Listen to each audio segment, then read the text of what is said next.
So I've been staring at this stat sheet from Foxborough all morning, and it's almost scary how boringly brilliant France are. 2-0. They systematically dismantled Morocco on July 9th. No panic, no flashy overcommitment, just absolute clinical stability. Did you watch Fofana in the midfield, Billy?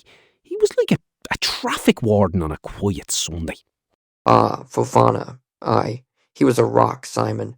But look, it's like driving the yellow chariot of chaos, my old school bus. You don't need to drag race the sports cars. You keep your lane, you scan the mirrors, and you let the other fellas exhaust themselves trying to find a way around you. Morocco, bless them, they've got the heart of lions. But France just closed every door before Morocco even knew they wanted to walk through it. 2-0, simple as you like, and on to the next stop. And then, the very next night, July 10th, we get Spain and Belgium out in Inglewood. And this was a completely different beast. I mean, we have to start with Unai Simon. 650 minutes. That is how long his clean sheet streak was until Charles de Ketelaere popped up in the 41st minute to make it 1-1. Before that, Danny Reyes had Spain up in the 30th. But that de Ketelaere goal, I felt that in my gut. 650 minutes of perfection. Gone. Oh, the heartbreak of a clean sheet ruined. It's like having a spotless dashboard, and then someone dumps a sticky cup of coffee right down the air vents. But look, de Ketelaere took it beautiful. Spain looked a wee bit rattled after that, didn't they? The machine had a scratch on it. They did. And then the real drama hits in the 74th minute. Thibaut Courtois, he goes down injured. Huge blow for Belgium. They have to bring on young Sene Lammens, the backup keeper. And you could feel the predatory instinct of Spain shift gears the second Courtois walked off.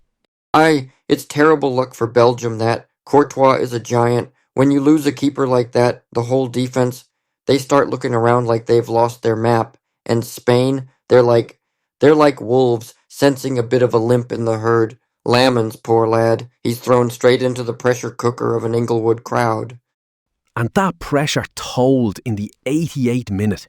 Pau Cubarsí unleashes this absolute stinging shot. Lammens can't hold it, he spills it.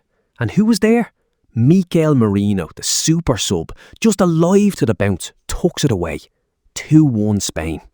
It's cruel, but that is the razor edge of these tournament matches.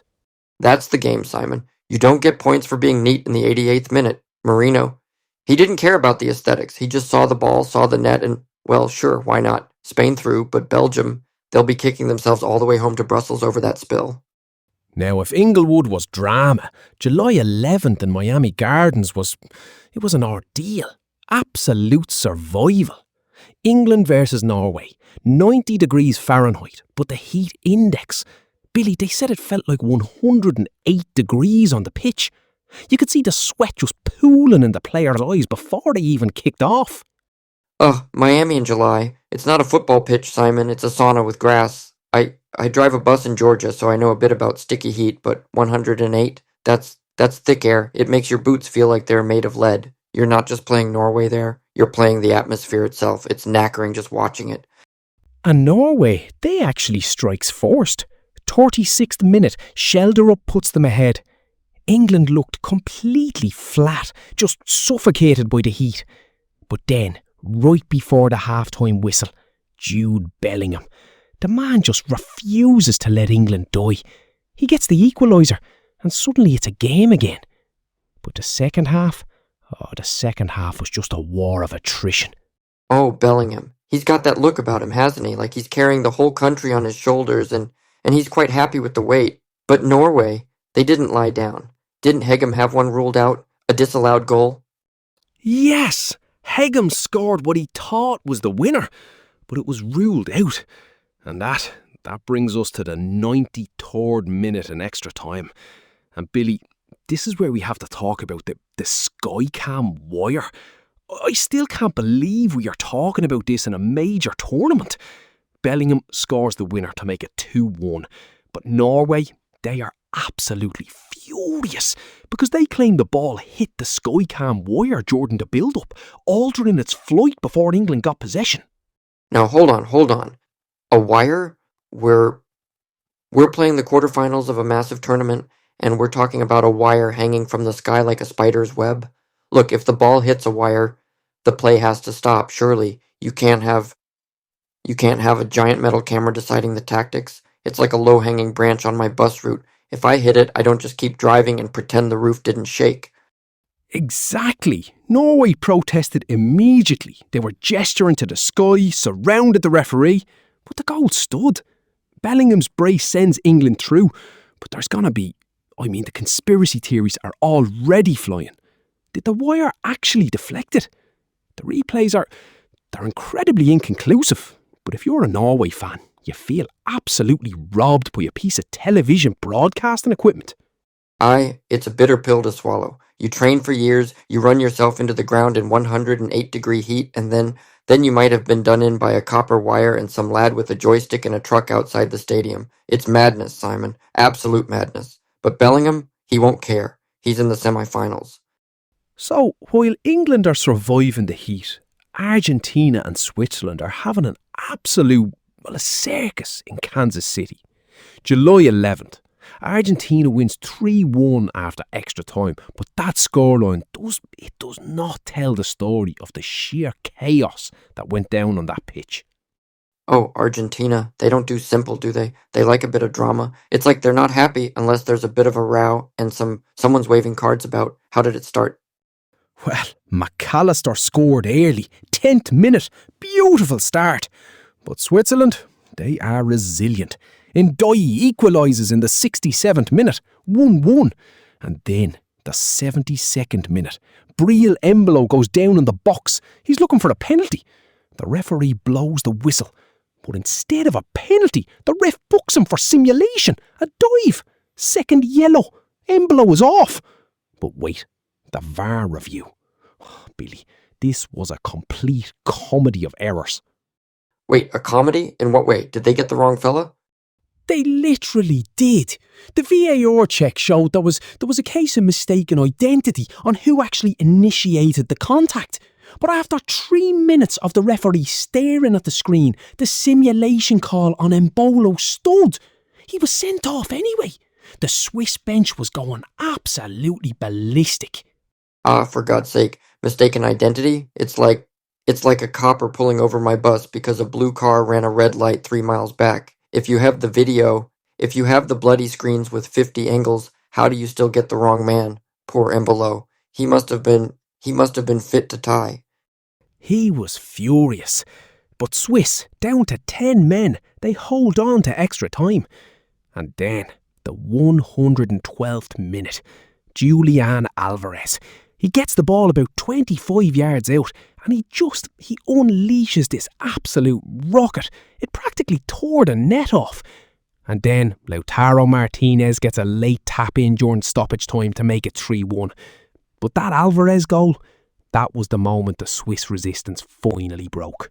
Alvarez, when he hits them, they stay hit. That's the class, isn't it? You can argue about referees and VAR all day, and believe me, the Swiss will be doing that over their fondue tonight. But when a lad puts one in the top corner from 25 yards, you have to hold your hands up and say, fair play, Argentina, they survive, but they had to bleed for it.